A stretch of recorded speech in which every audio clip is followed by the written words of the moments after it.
Thank you again for coming. Our special guest tonight is Dr. Leonard Folgarait, here from Nashville. He's a professor at Vanderbilt University in the Department of the History of Art, and he has taught there since 1981, so quite a while, and seen Vanderbilt progress and change, I'm sure. Prior to that, he did have a life, and his master's is from UCLA in art history, and his PhD is also in art history from UCLA. Now, he has taught a number of different things over the years, but one of his specialties is Latin American art and modernism, which is why we asked him to come lecture tonight and talk about these particular artists in this exhibit. He's published a number of books and articles, but some of them I wanted to share with you. Mural Painting and Social Revolution in Mexico, 1920 to 1940, Art of the New Order, which was published in 1998. Seeing Mexico Photographed, the work of Horn, Casasola, Modati, and Alvarez Bravo, published in 2008 from Yale University Press. And so those two are very relevant to our exhibit, I feel. But he also, last year, authored another book called Painting 1909, Pablo Picasso, Gertrude Stein, Henry Bergson, Comics, Albert Einstein, and Anarchy, which is a different subject, but interesting all the same. So we're so very glad you're here, and thank you for coming. Thank you so much. Are all of you here for this special tour? Oh, good, because if you weren't, I didn't want to hold anybody as a captive audience. I want to thank the Hunter for inviting me, and I want to thank all of you for coming. How many of you are photographers, or consider yourselves to do it beyond the amateur level, maybe? Yes, good. Thank you. Anybody else? Okay. The reason I asked that question is because we're going to be looking at photography whose technology is very different from the digital photography of today. This is photography that was done on film or on plates with sometimes very cumbersome equipment. Here's a model of such a camera that you see in the corner. Not only large and technically complicated and cumbersome, but also, I just read on the wall plate, very heavy as well. A total of about 60 pounds you had to lug around just to take a picture. Very different from the phones that we all, rather the cameras that we call phones, that we all carry around with us. This kind of photography is very labor intensive. You have to wait a while to process the image in the dark room. And there's all sorts of manipulations you can do in the dark room to make the image look exactly the way you want it. So the whole idea of an instantaneous photograph was not a familiar concept. It was not even an imaginable concept to these photographers who we're going to be looking at today. So I want you to keep that in mind. The whole technology and the philosophy and the expectations of photography were very different from these people than what we have today. Now, let's talk a little bit about photography, more about photography as a medium. Where do we mostly see photographs in our daily experience? That is, printed photographs that we just look at. Remember, this is a classroom. Advertising, yes.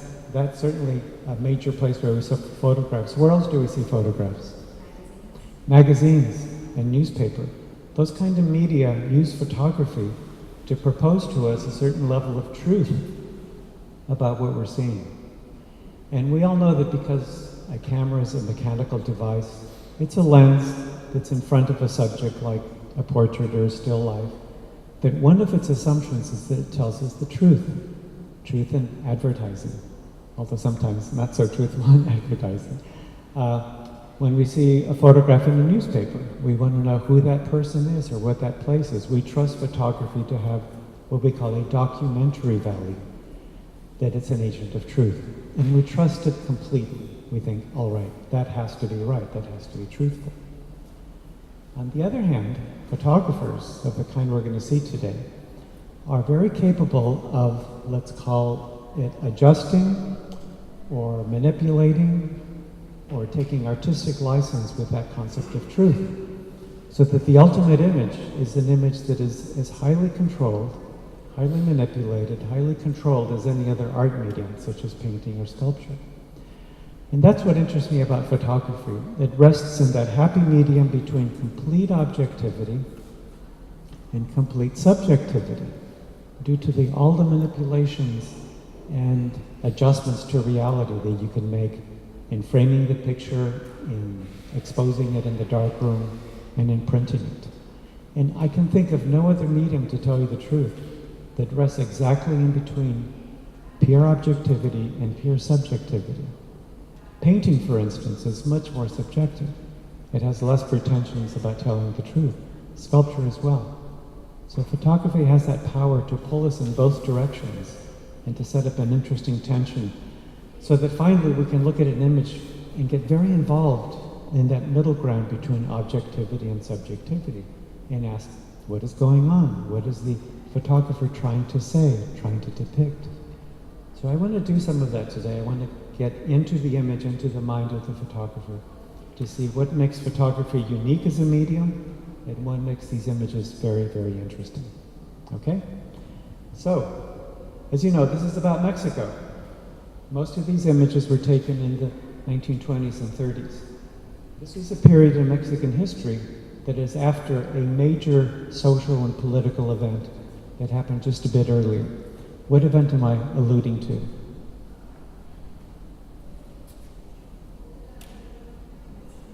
The Mexican Revolution, exactly.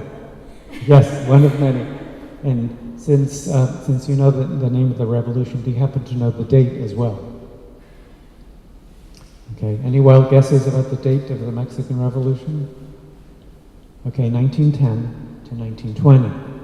In 1910, a dictator that had ruled Mexico for over 30 years called himself a president. He was really a dictator. President Diaz was overthrown by a popular revolution of working class people, of middle class people, and there was a new president elected in 1910 to take the place of the dictator. But, as with many situations of political conflict, there was an immediate struggle for political control. So between 1910 and 1920, there was a massive civil war in Mexico, where different generals and what were called strongmen fought each other across the fields of Mexico until finally, at the end of that 10-year struggle, there was one man left standing. He was elected president again. Many of these people were killed and assassinated along the way. It was a very bloody period. It is estimated that Mexico lost 10% of its population during that 10-year period. 1 million out of 10 million Mexicans were killed. That is a horrendously large and traumatic event for any country. Now, at the end of this very violent period, which remember came after a very oppressive period of a dictatorship, Mexico was in a mood to establish itself as a modern, progressive, civilized country. They had a new constitution. They had a new system of laws, and they instituted a cultural program. The Secretary of Public Education hired painters to paint large walls on the walls of Mexico City buildings called murals by painters. Does anybody know the name of an important Mexican mural painter? Diego Rivera, very good. And Diego Rivera was married to an important Mexican easel painter by the name of Frida Kahlo. Okay, very good. We used to say that Frida Kahlo was married to the very famous painter Diego Rivera. But now we say that Diego was married to the even more famous painter Frida Kahlo. And all of this excitement of reestablishing itself as a modern country, civilized, mostly at peace, newly cultured, put Mexico into the mood of attracting people from beyond its borders, especially from its northern border, from the United States. And many American artists, and today we're going to talk about American photographers, flocked to Mexico. This was a period that was called the Mexican Renaissance of art, of politics, of culture. They wanted to say, what's going on south of the border? Let's take part in all of this excitement. Let's take photographs of the Mexican people. Let's take photographs of each other down in Mexico. Let's absorb some of this very heady climate of experimentation and possibilities of every possible sort. So I think one of the great values of this exhibition is that it is mostly foreign photographers going south of the border to Mexico. The one major Mexican photographer we'll be looking at, Alvarez Bravo, will be on that wall. We'll look at him in just a few minutes. But this is almost all of the pictures Mexico seen through American eyes. And I think it's very, very important to look at our southern neighbor in this way, in a way that is open and cultured and sensitive to differences, especially in the historical context of today, where that relationship is being tested in ways that you all know. So I think, given the current history, given the historical lesson that these images give us, it's a very rich way to examine the relations between these two countries. So, with that as an introduction, shall we start? I want to start with the whole question of two of the main American photographers who went to Mexico. I want to compare these two photographs right here. And the portrait is of the same person. This is an American woman. Her name was Anita Brenner. Anita Brenner, very, very important as a journalist, as somebody who went to Mexico to document this tremendous outburst of creativity, partly Mexican and partly foreign.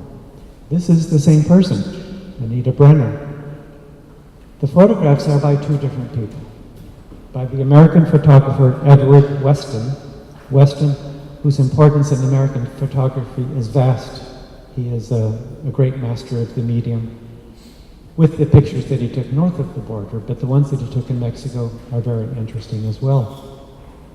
The picture on the top is taken by Tina Modotti. Tina Modotti is usually characterized as Italian-American. Born in Italy, grew up and matured in the United States, eventually made her way to California, where she met Weston, and they established a romantic relationship, decided to go south of the border to discover what all this excitement was about Mexico. They encountered, among other expatriates, Anita Brenner. So this is the same person. I want you to see, from whatever distance you're at, if you can characterize the difference between these two portraits. Not so much in technical terms, but in the way that the subject, in the way that Anita Brenner is being depicted. What different kinds of information, what different kinds of characterization, what different kinds of understanding of the subject do we get from these two different photographers? Portrayal, she looks more dapper, like more arrogant, but when she's like portrayed as a woman, she looks more like humble and demure. Good. We're getting some good characterizations of the differences of these portraits. Now, if you heard what your classmate said at the very beginning, she said, I think you said in the masculine portrait. Why did you say masculine? It has like I guess the clothing for the era. I don't think that many women back then were dressing with masculine, what it was considered masculine clothing, like pants and whatnot. Except I think here when they have the 1920s, the roaring 20s, I don't know if that happened in Mexico. Yes, you're exactly right. I agree with you completely. I just wanted you to say it. Yes, she is dressed in very masculine clothing. The white collar, the tie, and even the haircut. That's a very masculine haircut. At the bottom, how did you characterize this? Could you just say that again? Demure, humble. Look at the angle of vision of Brenner in the two different photographs. What is she doing in the top photograph, the one by Modotti? What are her eyes doing? Yes. Kind of a sideways glance, like looking at us. What about in the bottom? Looking down more inward, like you said, more demure. So the one on the top is not only more masculine, but it's taking in the world in a more, let's say, gendered way, in a masculine way, as if the world was there to be looked at, to be taken in, to be controlled, to be addressed. So it's almost as if these two photographers saw in Brenner an opportunity to gender her differently and to characterize her according to those genders. Now what's interesting about Brenner is that in her own personality and her own presentation to the world, she was seen by her contemporaries as having some androgynous qualities, partly male and partly female. Now, does it make sense to you that this masculine portrait was taken by a woman and that this feminine was taken by a man? Wouldn't we expect it otherwise? What do you think? No, because women, I think women want to portray each other as strong, and so I don't see the top one as arrogant, I see it as strong, and the bottom one more as weaker. She's not looking up. She's not facing the world head on. So I would see the woman photographer embracing that inner strength of the woman. Not only are the images very gendered, but what your classmate analyzed is that it's possible to gender in turn the photographer, the person taking that image, and that perhaps this is a very typical male view of women, and this is a more open female view of women. So thank you for sharing that. I thought that was very provocative. We're going to concentrate on Tina Modotti for a few minutes. We've already seen one of her photographs, the top one, portrait of Anita Brenner, and we're going to look at about 3 photographs. I first want to tell you that she and Weston went to Mexico in 1923. And the first photograph we're going to look at by her is from 1924. This one right here. It's called Experiment in Related Form. I want you to listen to that title. Experiment in Related Form. It's not called still life, it's not called glasses, because these are glasses that you're looking at right here. She doesn't name the subject objectively. It's like she's raising an abstract idea that this is an experiment. And what is related form anyway?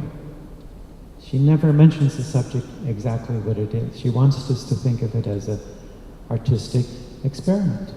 And she is in the mode of experimentation. She is learning from Weston. She became his student at this point in learning how to take photographs. And she's playing with ideas of what makes photography distinct and interesting from other media. Now we know, and you can read it from the caption here. Has anybody read the caption to this photograph already? There are many top rims of glasses, drinking glasses, but it's hard to be able to count how many there are. It's hard even to distinguish one from the other, because what she did is she took 2 negatives of the same image, and this is very different than digital photography.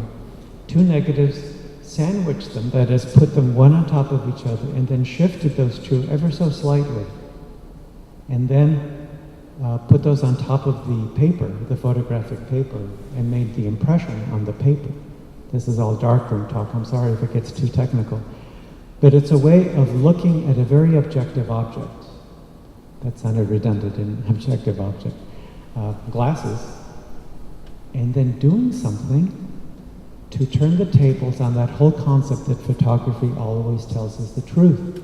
The truth as we see it, in living form, like I would look at anything, at all of you or anything in this room. And then by doubling the image, shifting it, and then putting it on the printed paper, it finally comes across as something that we would never see in real life. Complete artistic license. We don't even see where the glasses are resting, or if they have liquid in them, or if they're intended for somebody to pick them up and drink them. They become objects for an abstract design that is pure invention on the part of the photographer. Now, I want to emphasize that at this point she is thinking only in terms of abstract forms and artistic experimentation, because she's about to make a big shift in the way that she thinks about the world and the way she takes photographs.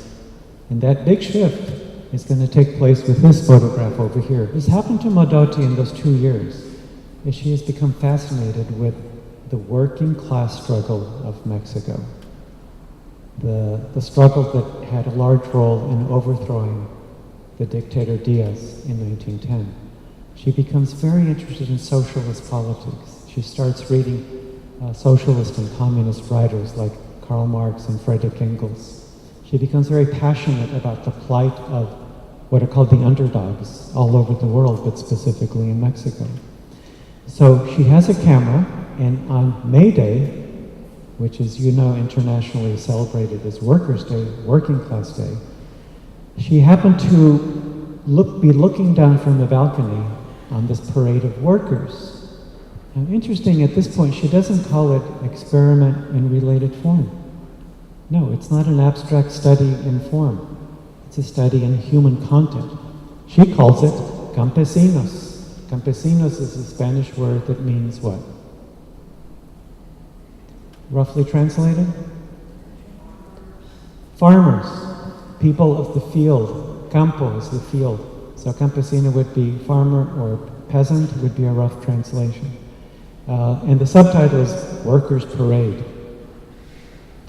So on May Day, she knows that workers march to demonstrate, to call for greater rights, greater equality.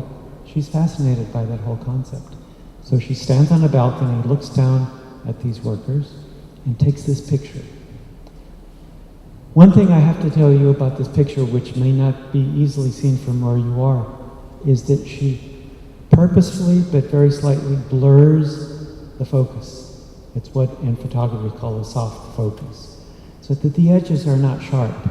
The edges begin to dissolve into the atmosphere. And what happens when you blur images like this is that the forms begin to blur into each other, right? So that intentional blurring, she said, had a political intent. What would you think would be the political intent of blurring people, especially workers, marching this way? Showing them as a single entity. They become a single entity because they are blurred together. And why would that be important? If anybody here knows about philosophy of communism or workers' rights, why would that be important? Do you know something about that? Because like how does it say, like the means belongs to everybody. The means of production belongs to people. So against the people is like this singularity. Yes. They aren't really seen as individuals. Yeah. Right. They're just one big blob. They are not seen as individuals. They are seen, I'm going to use some terminology that comes from communist writings. They are seen as a collective unity. They are seen in terms of class solidarity. What is the great slogan that even we non-communists remember from the Communist manifestos? It's a call to the workers. Workers, unite. You have nothing to lose but your chains. Okay? So this idea of workers uniting, the working class is not about individuals.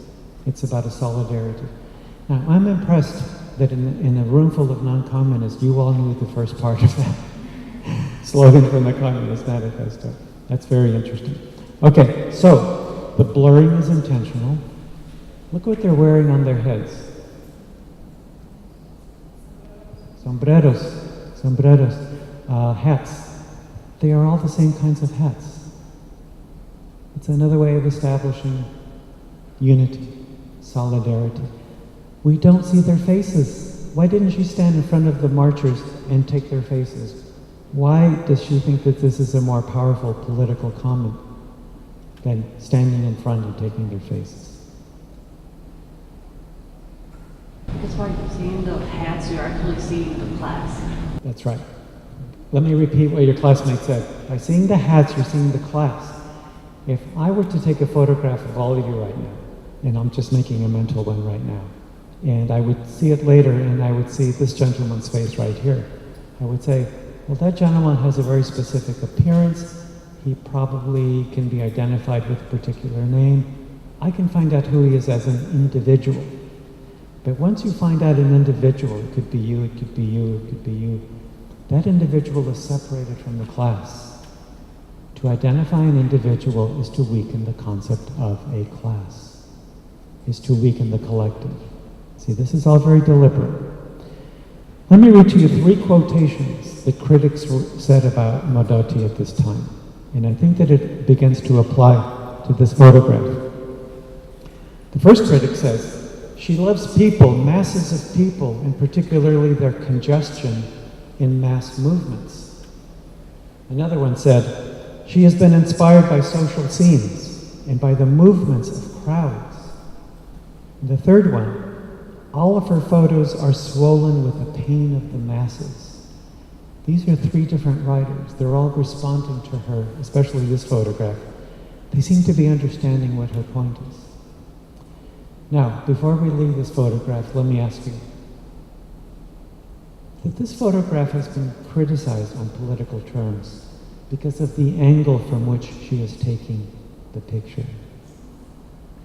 Why would some critic have said, wait a second, that angle begins to contradict her view of this great collective?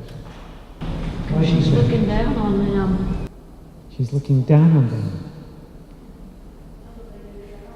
on a different level. And they say, well, if she would have been true to her communist inclination, should have been down with the people on the same level, just interacting with them. But this is a distanced, this is a kind of alienated, this is a very artistic image, as opposed to fully politically committed. She's decided to make an artistic image. Even blurring, they said, oh, that's kind of a trick, darkroom trick, just take them as they are. Show them their full dignity. Show the faces, right? So one reason I like to talk about this image is to suggest how any political ideology is full of dichotomy, maybe even contradiction. An artist who is involved in those kind of politics is subject to the same possible slippages of perfect theory, of perfect abiding of that theory. So we have a bandolier of bullets as the background, then we have an ear of corn, and at the top we have the neck of a guitar. Why? Let me ask you why. Why these objects? Why connected in this way? I think that's what their life revolves around. Music, picking corn. Yes? She's I don't know, she's Okay. protecting themselves. Yes, I think that answer is very good. Does anybody want to elaborate what your classmates said? These are everyday, daily objects of the people. Now, when I say the people, I know that's kind of a generalization, what was meant by Campesinos, right? A very musical culture. I mean, the folk music of Mexico is very rich from region to region. Everybody seems to play the guitar very well. Corn, of course, is one of the great staples of food. If you have corn and beans, you've got it made for your entire life. And the bandolier, right? Bullets for self-defense, for rising up in revolution, for standing your ground. However you might interpret that is very, very interesting. Now, the placement of these objects is very deliberate, and here's where the artistic license comes. Why, for instance, does she put the bandolier at the bottom, and then the corn, and then the guitar? Is she giving priority to the guitar, that that's the first thing somebody would reach out to do? Is music the most important? Wouldn't food be more important? Wouldn't defending your life be more important? What might the relationship between these objects be? I think more a timeline of how the revolution, like especially for communist ideology, like first you have to fight with bullets, and then they, as I understand, it's move the communist society to an agrarian society. Yes, and after yes. everything's set up, it's like, well, then you have time to, I don't know, enjoy, party. Okay. Because you're already fed. It's all part of the same mix. What's interesting to me about this, usually we use the term still life for this. We get that term from painting. What's interesting to me is that nobody's using these. Why is the bandolier not on somebody's shoulder? Why is somebody not cooking the corn or playing the guitar? These are like icons, like symbols of the possibility of action, the possibility of eating, this possibility of expressing yourself in the art form of music. It strikes me as very, very interesting that here she doesn't show their faces, here she doesn't show the bodies, This is a very curious way of depicting political power by leaving out a lot of information about the people who might be using those. Why do we have a... oh no, let me leave that to this one over here. Okay. This one is very interesting because it's called bandolier, corn, and sickle, the same year. We have a new element. We have the sickle. Why is the sickle here? What is the sickle a symbol? Yes, sir. Exactly. The Communist Party, coming from the logo, now we use the term icon, the logo of what country at this point? Yes. At that time called what? The Soviet Union. It's confusing, isn't it? It used to be Russia, then the Soviet Union. Now it's Russia again, just to confuse us. Yes. The logo of the Soviet Union is the hammer and sickle. We all know that. By the way, why is that the logo of Soviet communism, the hammer and the sickle?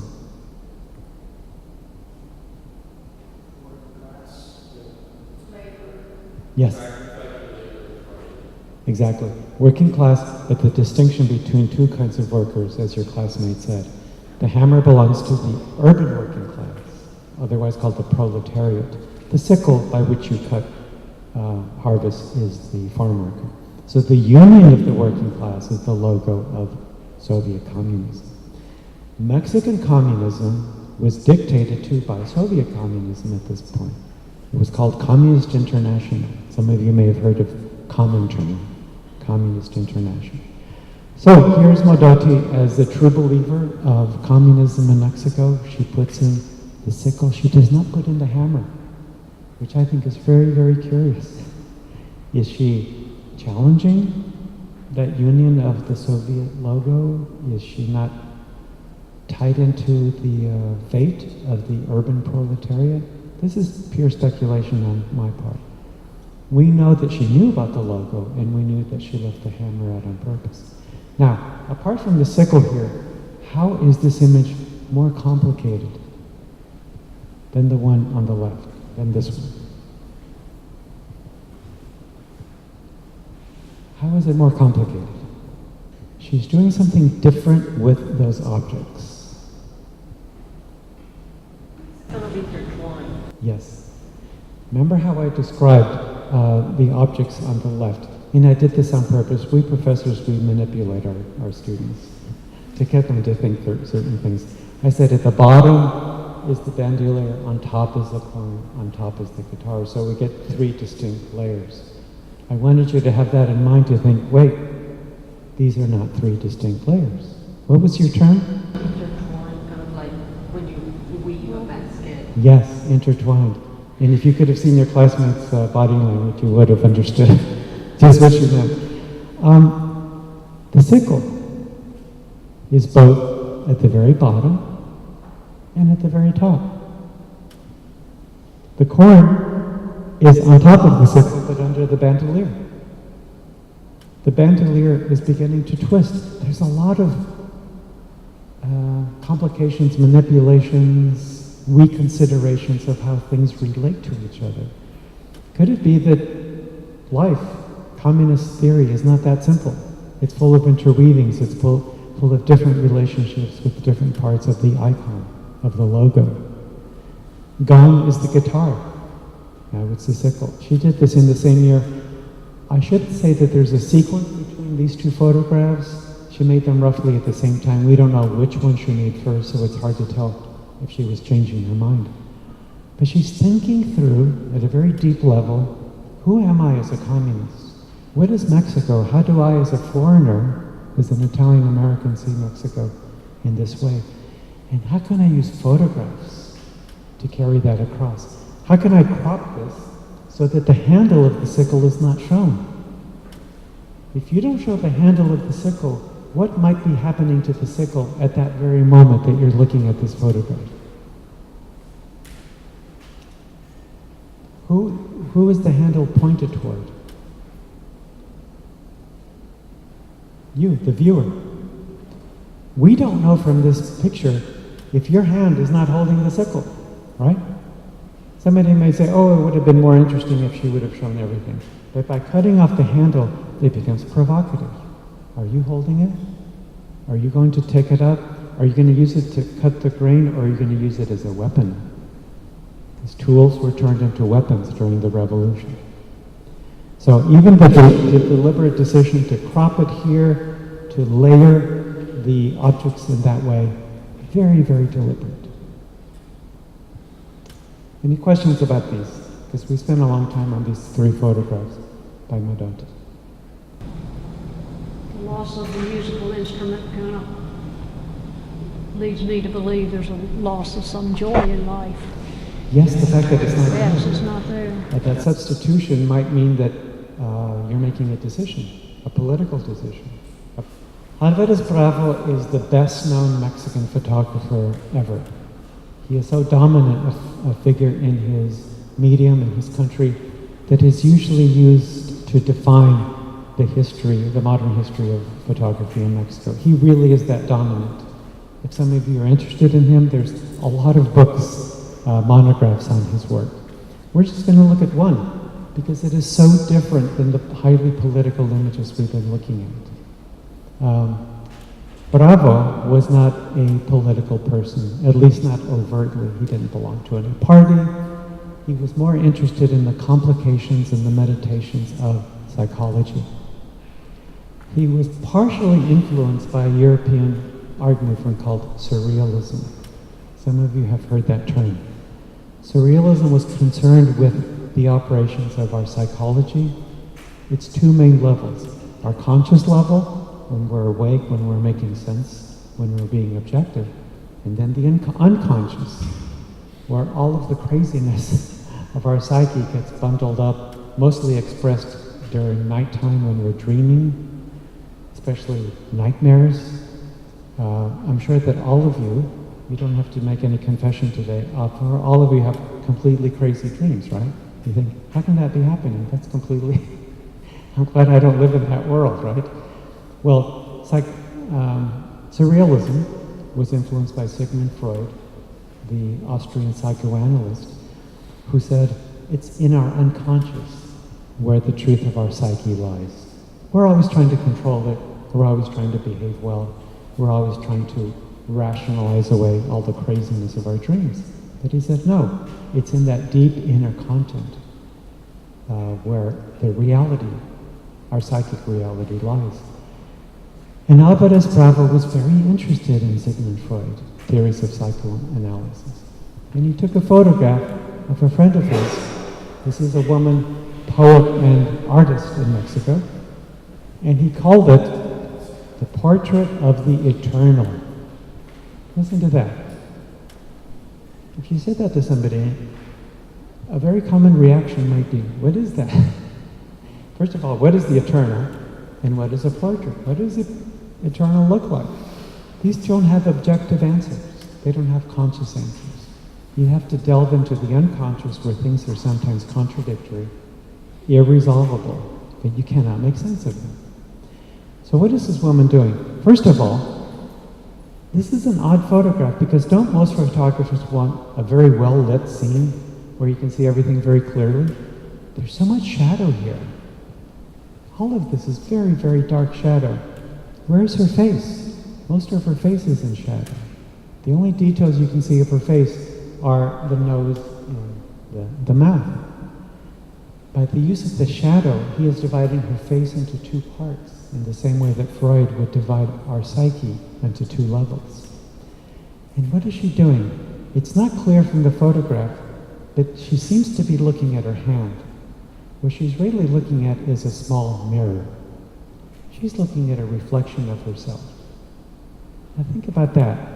We're looking at an image of somebody who's looking at an image of herself. We see her profile, she sees herself face on. Where in that exchange of images is the truth? Where is the objective truth? We would like to see what she sees, but we can't see it. We would like to see her whole body, but we can't see it. We'd like to see the rest of her head and face. He is denying that to us because he wants us to dive into the mystery of what is going on. What is she thinking? Why is she so intent on her image? These are unanswerable questions. but they're the kind of questions that invite you to ponder her fate, her psychic fate, as well as ours. There was one very curious detail here I want you to look at. It's hard to see from where you're standing, but let me try to suggest what's going on. Do you see the 4 fingers of her hand? Can you see how the bottom 3 are pretty close together and the top one is up like this? So we have small gaps between the bottom 3 fingers. We have a larger gap next to the top finger. Now, if you bring that hand in your imagination right up next to her face, into her face, something very curious happens. In this large gap is where the nose would fit. And the other 3 fingers is where one would go above the lip, under the lip, and then under the chin. It's as if these are jigsaw puzzle pieces, where this part would fit exactly the contour of her face. Why am I suggesting that? Am I speculating? Am I going completely off track here? I'm trying to suggest that there's a strong magnetic pull between her hand and her face because, why? What's in her hand? And in the mirror is what? Her face. So wouldn't her face, the reflection of her face, feel a strong pull toward her actual face, so that they pull together? Now this is completely, I think, an accident on the part of how she's holding it. But we are invited into the mystery of this picture to look at details and say, why is the hand like that? Why is she looking at her face? Her reflection is a version of her that is closer than the one we're looking at here. So it's about what is reality. Now, Strand is a very interesting photographer because not only was he a master of the still image, but while he was in Mexico, he took a motion picture. And that motion picture is being screened for you conveniently in that corner, the video. It's called Redes, R-E-D-E-S, which in Spanish means net, like fishing net. It's about fishermen. The English translation was changed for reasons unknown to me as waves. So a complete mistranslation, but nevertheless, that's what we live with. Okay, so I want you to look at the images by Strand as a reflection on the qualities of photography as a distinct artistic medium. Let me suggest to you that photography is about certain oppositions, things that are opposite to each other. One of the oppositions is in terms of time. Photography looks at real time, like those of you standing here, moving around, breathing, turning around, and it translates real time into frozen time. Those are opposite concepts. Real moving time, and then you have frozen time. Also in terms of time, every time you look at a photograph, you're looking at a slice of the past, something that happened in the past.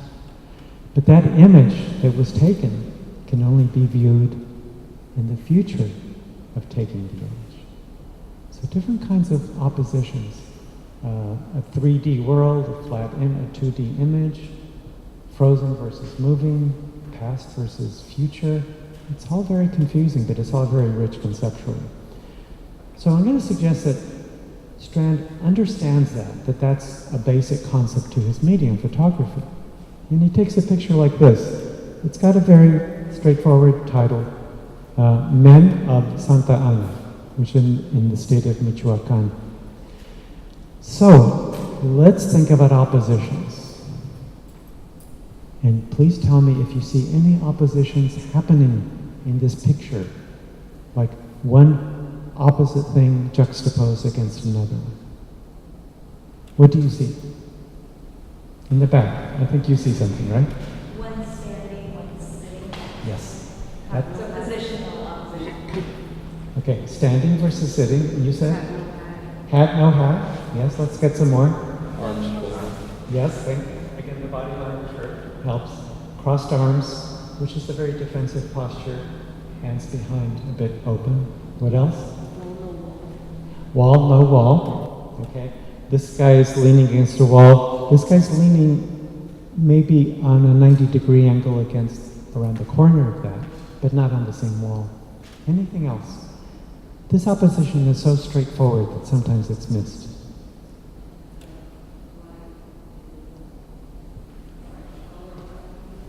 Yeah, this wall changes color from very light to very dark.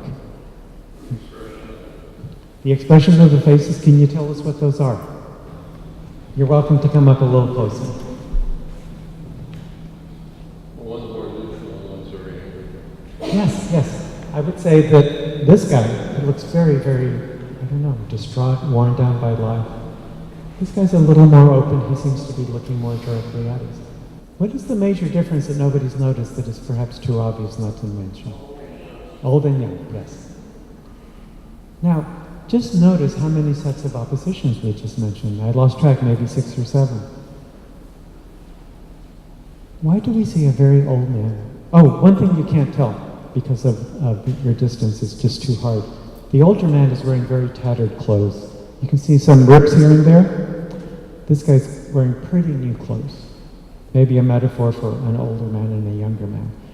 But why show an old and a young man at all together?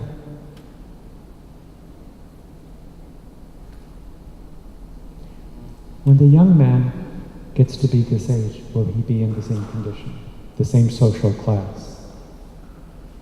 And did the old man never change social class, even thinking back to when he was young? See, this is a study not only in aesthetic design and composition and thinking about oppositions, it's also about sociology. It's also the study of the peasant class, the Campesinos in Mexico. They are trapped at this stage of, let's call it social oppression. And Strand didn't need to be a communist to notice that. Mexico, how many of you have traveled to Mexico? Good.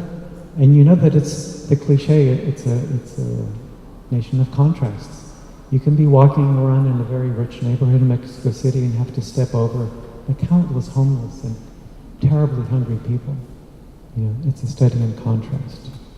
And Strand was sensitive to different kind of artistic contrast, but also contrasts of sociology. Good. We're going to look at just 2 more images and wrap it up, okay? And I need you to walk on the other side of this wall. I'm going to compare 2 pictures. And I'm going to play kind of an experiment. Because I'm going to say some things very specific about this image. And then we're going to walk to another image on this wall, and I'm going to ask you to duplicate the analysis I made of this image to one that looks nothing like it. Okay? It's an experiment in learning how to look very carefully and coming up with something I hope surprising. Okay, very straightforward picture of this man. It's simply called Man with a Hoe. One of the members of the Campesinos. He's just resting. He's holding the shaft of the hoe. He's just resting. Okay, I want you to look at very specific things. And your homework will be to remember what I said. Okay? There'll be a quiz in just a second. The man is wearing a straw hat. The hat has a particular pattern. You know, the pattern of the weaving. So it has a certain kind of texture and patterning of those rows. The hat is casting a shadow on the forehead of the man. Right under the shadow, there are 2 openings in his face, the eyes. Just under the nose, there's a curved line of the mustache. Under the curved line of the mustache, there's the straighter line of the lip, the closed lip. And notice that the hoe is being held at an angle. It's not straight up and down. It's angled a little to the left. So let's rehearse those few points. The angle of the hoe, the hat, which has a particular kind of texture and pattern, casting a shadow on the forehead.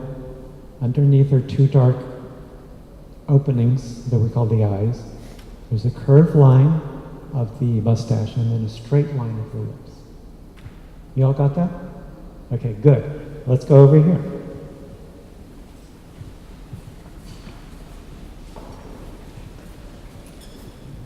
We're going to look at this picture.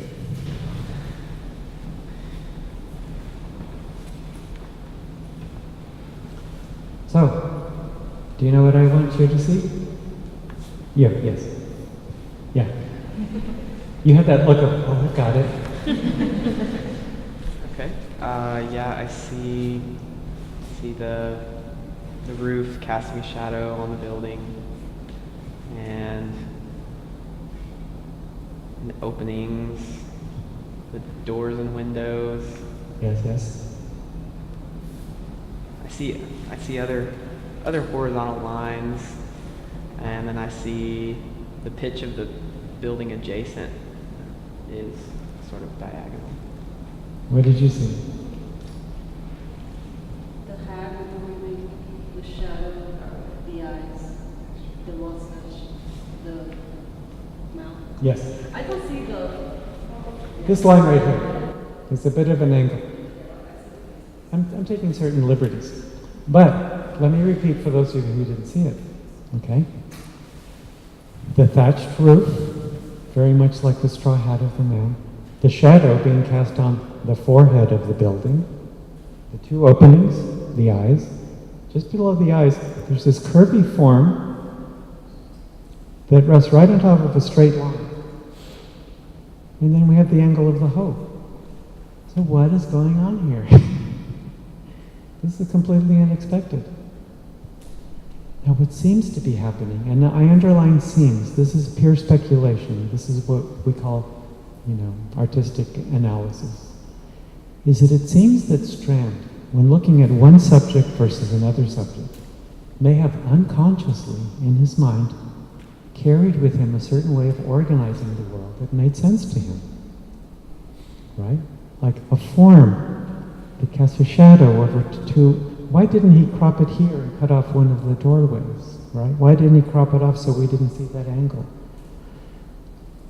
Could it be that he carried in his mind this deeply subliminal, unconscious template of how to organize the world? So that maybe a plaza empty of people becomes full of a human face. And the other side is that a man who's very much a human being on the left-hand side becomes this inanimate thing that we call a building with a thatched roof or a hat. Now, admittedly, I'm challenging you with this huge stretch of the imagination. How can this possibly be? What I want you to remember, however, is that you guys were seeing it, right? You saw it, and you saw it. I didn't impose this on you. So it's got to be working somewhere, somehow. And the reason I wanted to leave you with an analysis of these two is to suggest every art form, photography today, is full of challenge, of invitation for you to jump in with your imagination, keep your eyes open, keep your minds open, keep your intellect active, and say, when you're looking at an image, you're interacting with another intellect, the creative person who made this.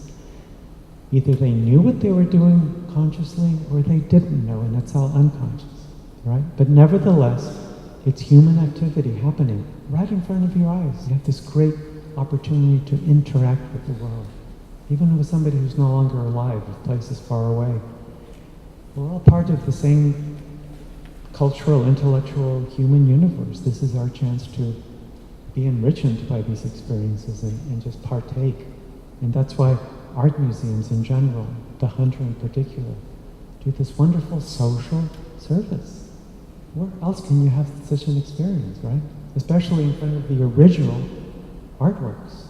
So that's why I accepted this invitation. That's why I was excited to speak to as many of you who would sacrifice a beautiful day outside today to get deeply involved in the great mystery and the great reward of looking at art. So I want to thank you for being a great class. I want to thank the Hunter for inviting me.